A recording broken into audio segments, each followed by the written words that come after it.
Hey everyone, good morning. This is the Aramar versus the Steinhart, or the Steinhart versus the Aramar video. Some of you have been looking forward to this. You've probably seen the one made by Andy. In his video, the Steinhart came on top. And to keep a long story short, it's the same in my video. But, first of all, you know, this is...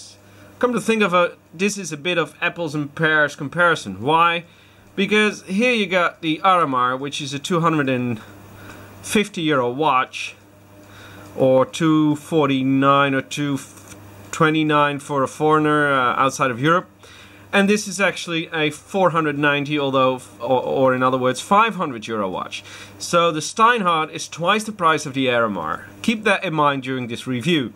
Because I simply love the Aramar. It's got a 500 meter water resistance, and the Steinhart only has 300 meters water resistance.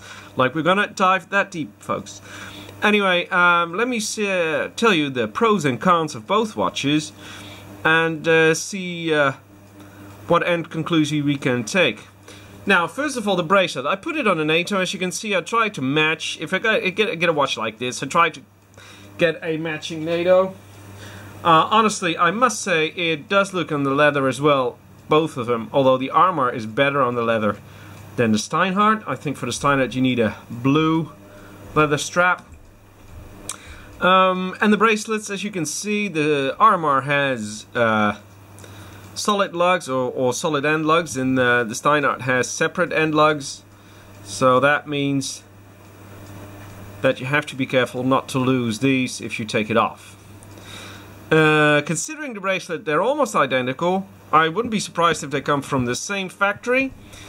Here on the Steinhart you can see the Steinhart logo, and on the Aramar you can see the Aramar logo.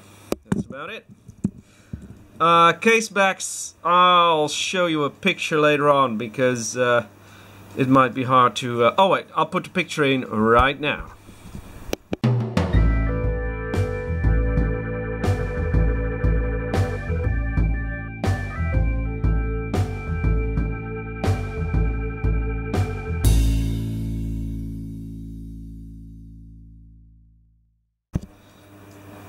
So that was the picture of the case backs.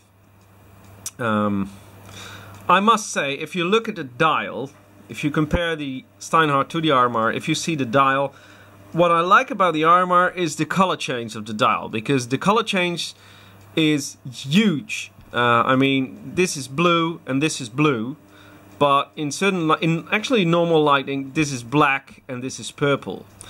Now, how they did that, I don't know, but I think it's beautiful. The Aramar, however, if you see the hour markers, they're actually more or less laid in. So you have this mounted aperture, which is filled with lume, and with the Aramar they're painted on. So this looks a bit cheaper than this. As well, this is a GMT model, of course, so that puts the price up as well. But just being honest here, the build of the Aramar, of the Steinhart, for me was a pleasant surprise. I mean, I think somebody said it is close to a Rolex Submariner. Now, people don't like to hear this, but it is actually very well made. If you see the hour markers, the Cyclops date, the GMT hand, and the bezel, the whole thing together is just, it looks like a real Rolex. I'm sorry, just a cheap Rolex for that one, but a real Rolex. Let me see if I can get some shade in here. Anyway, the lume is better on the Steinhart than the Aramar, but both watches don't, in my opinion, don't have the lume you want in a watch. It's just not good enough. But then again, is lume that important unless you buy a Pelagos? Second thing that I found a really big difference in the Steinhart and the Aramar is the bezel. Now, I remember Andy saying in this video that the bezel on the Steinhart came close to the bezel on his Submariner. And that for me was a very good question. That was the first thing I wanted to try out when I got this in, because the bezel on the Aramar compared to the bezel on the Pelagos that's no comparison. I mean, this is child's play compared to the bezel on the Tudor Pelagos. So turning it is pretty tough with the Steinhart, too tough in my opinion. And being it a GMT watch, it only goes one direction. Interesting, a lot of GMT watches can turn the other way as well. So it's a GMT watch, but also diver watch. Nicely done. And the Aramar, of course, is a pure dive watch, 500 meter. But if you see, the bezel is just too plasticky. It's just too simple. It feels a bit cheap, and certainly in comparison with the Steinhart, that's a big difference. So clearly, the Steinhart wins with the bezel. Interestingly, though, that the Tudor. Let me see if I have it. Ah, fuck, I don't have it here. But if you try the Tudor. Let me get the Tudor out, because I want to have you hear this, right?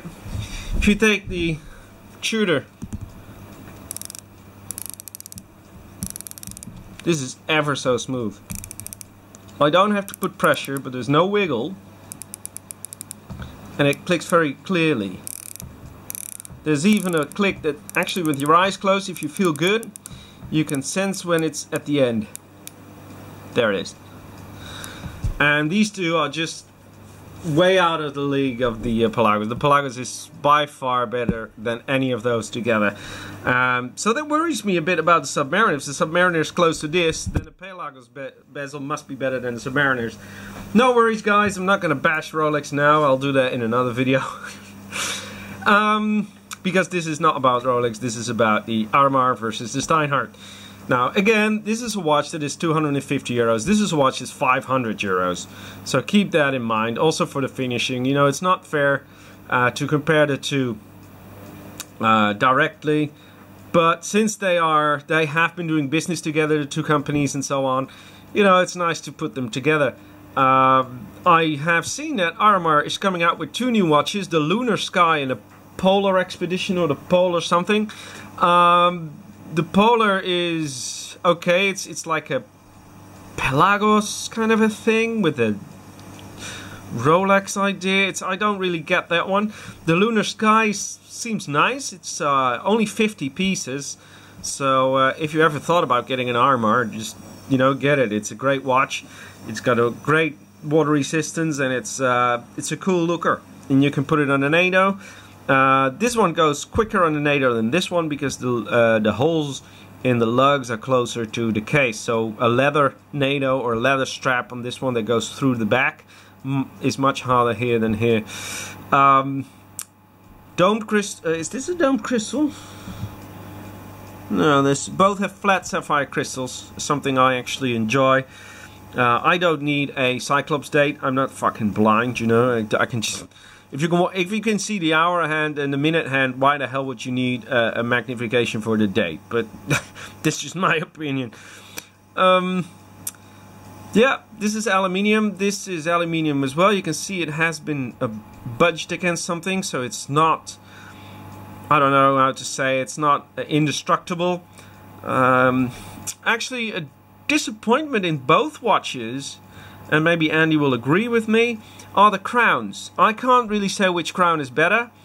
The crown on the Steinhart, I find when you open it, you can pull it out once, twice, you know, because of the GMT hand and stuff, but it doesn't really have a feeling of intuitiveness of what is what. So you're prone to turn the date instead of the time, or the GMT hand instead of the date, or whatever.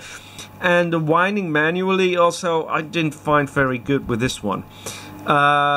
This one has another problem, is that to get the crown out and completely closed, it takes a bit of effort, because the crown protectors are so close to the crown. You have to use your nails on the side to really do that last turn to make sure it's good and tightly shut. The movements, ETA 2824, probably /2, and the Miyota 1915. Funny thing with this movement though, even if I got the Tudor, I prefer this movement over this one. Why? This one actually winds on the watch winder. although it doesn't stop. You can leave this on the watch winder for ages and it will just run, run, run. This ETA in my winder, although, it stops. So it doesn't whine. And don't give me shit about the program. I've done all kinds of different programs. It's got 4 different programs. And it doesn't whine on the winder.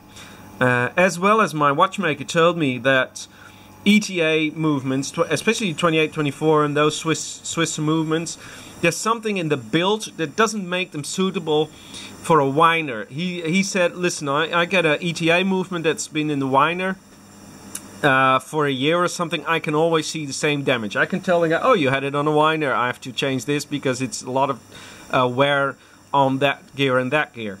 He said it doesn't really happen with the Japanese movement because it's just put together slightly different.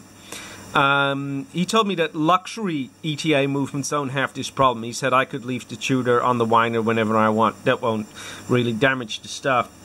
Any other thing I want to tell you? Well, I like them on the NATO. I'll show you some wrist shots. And for now, we'll call it a day. If I change my mind, I'll make a second video. But this was the Aramar versus the Steinhart, or the other way around. Winner, the Steinhart, but you know, it's 2 times as expensive as the Aramar, and I would say the Aramar comes 75% close to the Steinhart. So more value for money, Aramar. On the other hand, if you want to have a really good build watch that almost looks high-end, then you go for the Steinhart. I didn't wish I would say this, because I'm the proud owner of the Aramar, and I wear it, love it. I love the watch. There's nothing wrong with it, but I didn't know there was quite a difference.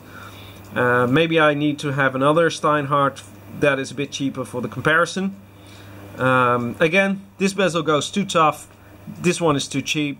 If you want to watch with the best bezel in the world, you get the fucking Pelagos. Okay guys, call it a day. Ciao, bye.